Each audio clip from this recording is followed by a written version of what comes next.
start talking about your inner fear freaks, and when you start to look at them, there can be a whole bunch of stuff that comes up from, you know, feeling like annoyed at yourself, disappointed, pissed off, a bit like, you know, feel a bit stuck because, you know, you've identified this. And here's the thing, when we identify something and move our awareness to it, we're not labeling ourselves, we're not saying that this has to be the way it is forever. What we're doing is saying, you know what, I'm shining my awareness and being all in to understand, you know, what's happened to this point, and the experiences that have shaped me. And so when I talk now about defeating your inner fear freaks, really it's like a catchy title, but it's actually more about like really loving them and showing them compassion, because that compassion is what allows you to move forward. Defeating your inner fear freaks is, it's a catchy title, because actually, here's the thing, they're always going to be part of you, because your experiences and beliefs and everything that's happened before has shaped where you are right now. And you know, I'm going to share about the people pleaser in a bit, but for me, you know, I do feel like I've moved away from the people pleasing inner fear freak. I really have, but there's still moments, there's still those little glimpses where I can see how you could fall back. I could fall back into that pattern. And the other thing is if that does happen, that's also totally cool, because here's the thing, if you're on this journey and you are all in for unleashing your sensitivity as a superpower, one of the most counterintuitive things you could do is then start to beat up on yourself if something happens that you feel like, that's my inner fear freak coming out. Celebrate it. You know, such a massive part of my work is bringing women together in community to celebrate. And that's not just when things are going really well, which is obviously amazing. It's about celebrating when you notice things like are triggering you or are making you angry, or you're wanting to do something about them but you're feeling stuck. You can come together and celebrate the fact that you're noticing that. You know, hell, that's a big, massive achievement. Like, any of you right now who have said yes, joined this online festival and have started to like really consider where you're at and where you want to be and what's going on for you, like, that in itself is such a massive achievement. Now, what I do really feel from my own experience is that then, you know, we need to make sure we're taking consistent action to move away from that. So say, for example, right now you're going, yeah, you know what, I totally identify with being a people pleaser. That's cool. Celebrate that, you know, noticing that's awesome. But then the work begins to make sure that every day you're doing what you need to do so that you are moving away from that fear and moving closer to the truth, to your big why, to your mission, to your truth, to your heart, to your intuition, to your higher self. Whatever you want to say, whatever the words are, whatever resonates with you, whatever feels the most powerful for you. Because this is not just a head exercise. It's not just a, oh yeah, that's who I am. You know, we all love to do that, right? We all love to go, oh my God, that's so who I am. And I do it, and it's great. But it's actually much deeper than that. It's like, okay, so if I'm armed with this information and empowering and educating myself, then what do I do with it? So let me share a little bit about each of the inner fear freaks first, because we are going to go through this today. I do want to give lots of space for you to take action, to share, to reflect, to ask me questions. So actually, just while we're on that, if you have a specific question, make sure you tag me, because it's awesome. We're getting really kind of into this now. There's loads going on, which is fab. And I want to make sure that if you have a specific question for me, that I catch it. So make sure you tag me in it. Okay, so yeah, we're going to really go through this today. Now, what we'd say is this is big and it's in depth, and there's only so much that we can do, but I want to give as much as I can in this space without going into overwhelm. That's really important, and holding the space for you to get what you need. So let me just quickly give you like where I was at. So when I really understood what being a sensitive woman meant, it meant also, very clearly meant understanding the inner fear freaks. So you've got the people pleaser, and as the title suggests, as a sensitive woman, the need for approval, the need for validation of our worth, the need to make sure that everybody else is happy, the need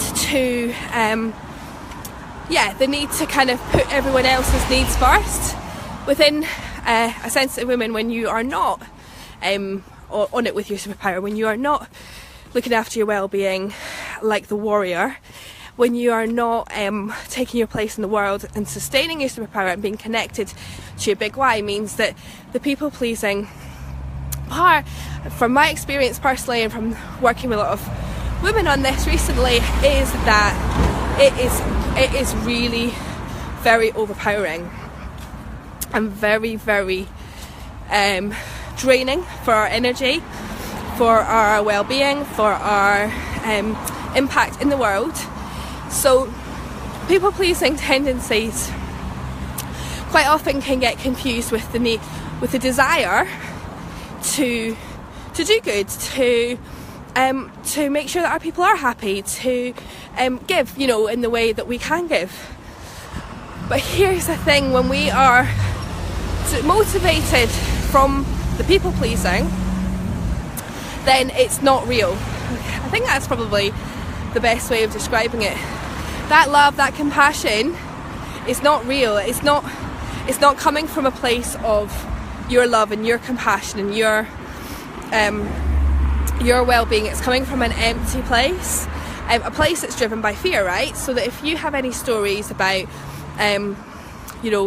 why you need to people please, why that's become part of your experience, it will probably come from some way of thinking that in order to be valued and to be important, you need to put somebody else's needs before yourself.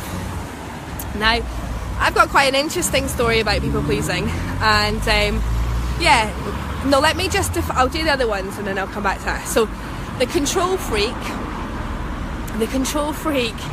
is rampant, and it's literally it's so, when your control freak is running the show, you are crushing any opportunity for intimacy, for real connection, for divine guidance or support from the universe, or support generally, and you are micromanaging the outcome because you don't believe in yourself, you don't believe that things can happen the way you want them to, because experience has suggested that that you are the only person that can do something, or you're the only person that can do something a certain way. Now, as with all the control freaks, they all have they're all good elements to them. And you know what? Like, some people have really great organizational skills. Some people have really great, have a really great desire to make things great, and that's awesome. But the control freak is coming from a place of, as all the fear freaks are, of scarcity, of there not being enough, and absolutely the control freak will really will really kind of really fuck your head up, because it becomes a self-fulfilling prophecy. Like, I don't believe that this can happen, so I'm going to try and make it happen, and then either, like, it does happen because I have exerted so much force over it, and that is, I'm speaking from personal experience there, and the outcome does happen, but you're not happy because on the way there's been bruising, there's been damage, there's been, you know, fallouts, there's been a heck of a lot of energy that's been wasted. So then moving on to people who's a control freak, drama queen. So drama queen is very interesting, and she is addicted to the pain of the old stories. For me, it's the pain of addiction to the pain of there not being enough. So that story, and you know, likewise, you know, the drama queen, some good elements. You know, there's you know, that desire to have, you know, to have fun and to be like really involved with things, but it's coming from an empty place when your drama queen is controlling your reactions, and it's very empty and it's very draining. And if you're resonating right now with having the drama queen, then you will get that totally. Then there's a rebel, and the rebel's really interesting. And as I'm kind of going into this a bit more depth, I think that the rebel really is our inner child, and therefore, you know, more than any of them, the rebel needs the love the most. And the rebel really comes out when the control freak, the other freaks have really got you to a place of just being so fed up. It's literally like finger on the self-destruct button, like 2 fingers up to the world, like seriously, fuck this, like let's just blow this up, and not in, and I don't know, actually, you know, not in the kind of like, yeah, let's do this. It's like, let's just bring this kind of to an end in a very nihilistic way. So then we have the perfectionist, and the perfectionist is like, oh my god, it has to be done, things have to look this way, things have to be presented in this way, I want this to happen, and if it happens but it didn't happen in the perfect way. So perfectionist, things like, you know, when X happens, so when I meet this partner and the partner is like this, then I will feel so happy, right? Now here's a distinction. It's totally cool to know what you want. It's imperative, actually, and especially as a sensitive women, because we've probably spent quite a portion of our lives like being so unclear about what we want. So it's totally cool to know what you want, but waiting for something to happen, future tripping, when this happens, then I'll be happy. You know, it eliminates so many opportunities for things to happen imperfectly. And actually, what happens when we're with our perfectionist is that we're just stuck procrastinating, because this perfect experience won't really materialise. Plus, we all have our very own unique brands of crazy about what perfect looks like. And yeah, so, you know, one of the things I would love today is for everybody to feel that they can share theirs. So anyway, I am totally aware that I could honestly talk so long about this, but I don't want to for these videos to be too long, because I want you to be able to watch it, digest it, feel that you can take some action. And I am going to hop on later and do some work around this as well.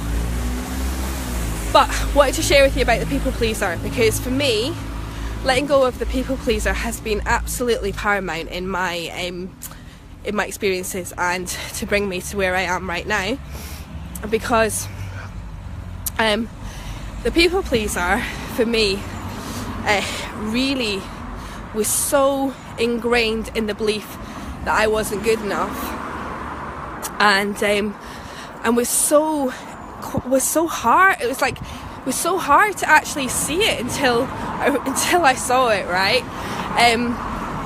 But I just really want everyone to feel this, that if you are in any way right now not putting your own happiness first, then that needs to stop. Not just for you, obviously, not only for you, your own well-being and, you know, enjoyment of life and fulfillment of life, but also for the people around you and generally for the world as a whole. And on day 4, we're going to talk about, you know, taking on the world as a sensitive superstar, why the world needs that.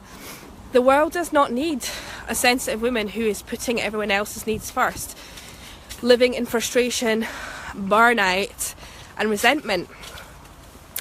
The world needs a sensitive woman who is so filled up with compassion and joy and feeling that freedom that there is no other option but for that to spill out into the world and to bring around positive change.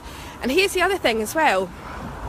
I'm going to guess that there are at least 1, 2, 3 issues right now that are going on globally that are very close to your heart. And the thing is, if you want to do anything about them, you won't be able to while you're people pleasing. Because one, you're going to be so unclear of your own needs in order to get to that stage. And then you're always going to be wondering if somebody else is going to be unhappy about you doing that. So there's nothing wrong with this. And just quickly before I go, I have all of those are within me. Some of them are more dominant at different times, yeah? So that's what I want you to think about, you know. You might see this list and think, yeah, that's dominant.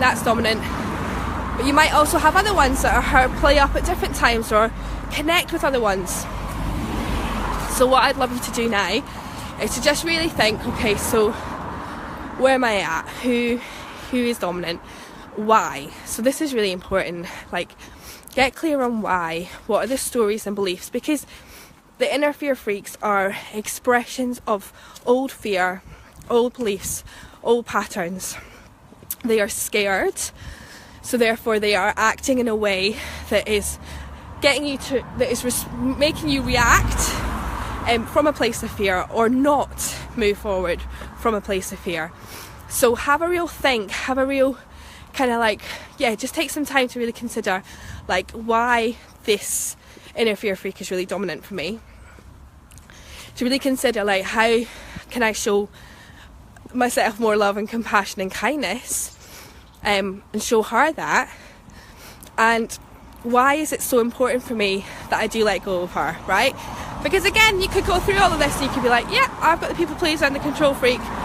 You know, it comes from the fact that when I was little, you know, I saw this destructive pattern in my family, so I believed that in order to be happy, I had to make everybody else happy first. And yeah, I can see my control freak because, you know, I've had this experience which meant that I never believed that things would work out for me. And that's cool, but unless you're then going, well, why do I want to make a change, right? So why do I want to commit to getting raw with